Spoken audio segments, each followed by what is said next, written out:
अस्सलाम वालेकुम, this is OD foxtrot from defence outpost. तो आज एक बहुत बड़ी न्यूज़ आई है। आर्मी रॉकेट फोर्स कमांड है उसका एक डेडिकेटेड और पहला टेस्ट जो है अनाउंस होने के बाद वो कंडक्ट किया जा चुका है। और ये जो टेस्ट है वो फतह 4 क्रूज मिसाइल का है जो कि तकरीबन 750 किलोमीटर की रेंज प्रोवाइड करता है। और पहली दफ़ा इसे हमने 14 अगस्त के इवेंट्स के ऊपर देखा था एंड सब्सिक्वेंटली फिर इसका एक डेडिकेटेड टेस्ट जो है इसको कल ARFC की तरफ से कंडक्ट किया गया। और ISPR के मुताबिक ये एक हाईली सक्सेसफुल टेस्ट था और मिसाइल ने यहाँ पर पिन पॉइंट एक्यूरेसी के साथ अपने टारगेट को डिस्ट्रॉय किया। कैरेक्टरिस्टिक्स से काफी वाज़ेह तौर पर पता चल रहा है कि इस क्रूज मिसाइल की जो मेन कैरेक्टरिस्टिक है या फिर मेन इसका जो एडवांटेज है वो लो फ्लाइंग के साथ साथ टेरेन हगिंग या फिर टेरेन मास्किंग है, जहां पर जमीन से कुछ ही मीटर ऊपर ये अपने पूरे फ्लाइट पाथ को मेंटेन रखता है। एंड एनिमी के जो रेडार्स हैं, चाहे वो ओवर द होराइजन रेडार हो या फिर कन्वेंशनल रेडार हो, उनको काफी ज्यादा डिफिकल्टी होती है ऐसे टारगेट्स को डिटेक्ट करने में। एंड इस पर्टिकुलर फीचर का जो है वो ISPR की प्रेस रिलीज में भी इसी को मेंशन किया गया कि टेरेन हगिंग जैसे फीचर्स को यूटिलाइज करते हुए ये मिसाइल जो है वो एनिमी के एयर डिफेंस सिस्टम्स और उनकी जो कंटेस्टेड एयर स्पेस है उसको पेनिट्रेट करने की कैपेबिलिटी रखता है। और अगर आप इस मिसाइल की वीडियो को भी देखेंगे तो वहां पर भी जो स्टार्ट है, जहां पर ये मिसाइल लॉन्च होता है, तो लॉन्च प्रेफरेंस भी यहाँ पर लो एल्टीट्यूड है। मिसाइल ट्यूब से लॉन्च होकर जो है वो एक लो एल्टीट्यूड को ही मेंटेन रख रहा है, ज्यादा हाई एल्टीट्यूड के ऊपर नहीं जा रहा। तो ये मूव इस चीज को रिप्रेजेंट करता है कि through out the flight path ये मिसाइल जो है वो लो एल्टीट्यूड को मेंटेन रखेगा। बिकॉज कुछ क्या ज्यादातर जो क्रूज मिसाइल्स इस टाइम के ऊपर दुनिया में मौजूद हैं, बाकी कंट्रीज उनको प्रोड्यूस करती हैं, तो वो लॉन्च के बाद फौरन से हाई एल्टीट्यूड के ऊपर चले जाते हैं स्पीड और मोमेंटम गेन करने के लिए, ताकि लॉन्ग रेंज के ऊपर टारगेट को हिट कर सके। एंड देन जब वो टारगेट के करीब आते हैं तो फिर टेरेन हगिंग जैसे फीचर्स को यूटिलाइज करते हैं, अपना जो एल्टीट्यूड है उसको गिरा देते हैं, लो एल्टीट्यूड पर आकर फिर टारगेट को अप्रोच करते हैं। लेकिन फतह 4 के साथ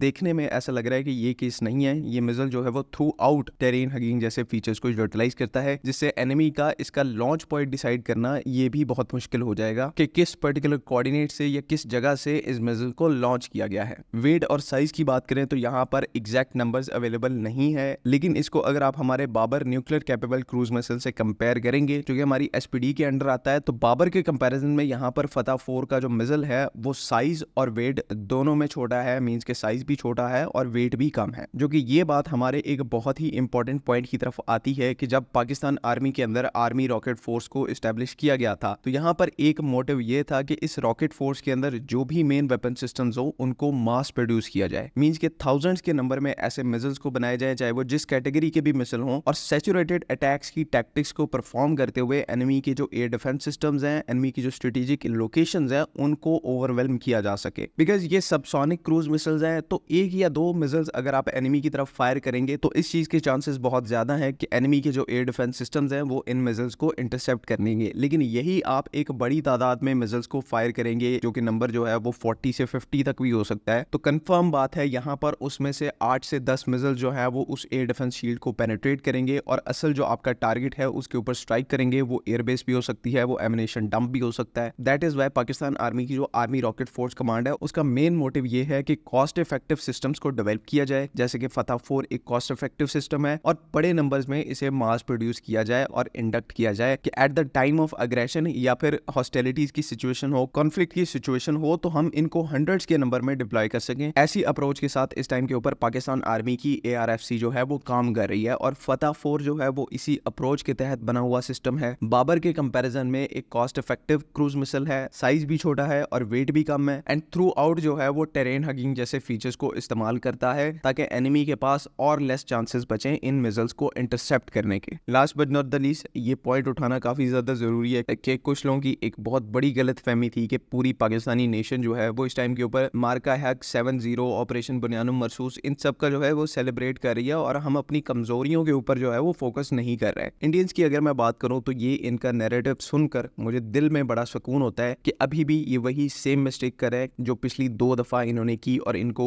इस चीज का जो अंजाम है वो भुगतना पड़ा, पाकिस्तान को अंडर एस्टिमेट किया। अगेन ये वही काम कर रहे हैं, इनका मीडिया, इनके यूट्यूबर्स सब पाकिस्तान को इस तरह से पोर्ट्रे कर रहे हैं कि हम जैसे कोई पावर है ही नहीं, और जब टाइम आएगा 7-0 की जगह 15-0, 20-0 देखना पड़ेगा, तब इनके वक्त भी बदलेंगे, इनके जज्बात भी बदलेंगे और इनको समझ नहीं आएगी कि जिस एनिमी को हम इतना अंडर एस्टिमेट करते आए हैं, जिनका हम मजाक उड़ाते आ रहे हैं, वो ये सब कैसे कर सकते हैं। तो मार्का हक से या फिर ऑपरेशन बुनियानुम मरसूस, ऑपरेशन ज़रबे करार, इन सब से हमने बहुत कुछ सीखा है। याद रखें, हमेशा से एक प्रोफेशनल मिलिट्री जो है वो हर कॉन्फ्लिक्ट से सबक सीखती है, अपनी टैक्टिक्स को, अपने प्रोसीजर्स को हमेशा से वो रिफाइन करते हैं, चाहे उनकी पॉलिटिकल लीडरशिप क्या कर रही है, चाहे उनकी अवाम क्या कर रही है। जो कोर मिलिट्री पर्सनल है या फिर कोर मिलिट्री इंस्टीट्यूट्स है, वो हमेशा से प्रोफेशनली नेक्स्ट कॉन्फ्लिक्ट की तैयारी करते हैं। इंडिया भी इस चीज को कैरी आउट कर रहा है और पाकिस्तान भी एज वेल इस चीज को कैरी आउट कर रहे हैं कि हम अगली कॉन्फ्लिक्ट के लिए बेटर प्रिपेयर्ड हो रहे हैं। तो आई होप कि तमाम चीजें यहाँ पर क्लियर है। अगर इससे रिलेटेड कोई भी कंफ्यूजन है तो काइंडली आप कमेंट्स में जरूर पूछ सकते हैं। बाकी अगली वीडियो तक के लिए अल्लाह हाफिज़।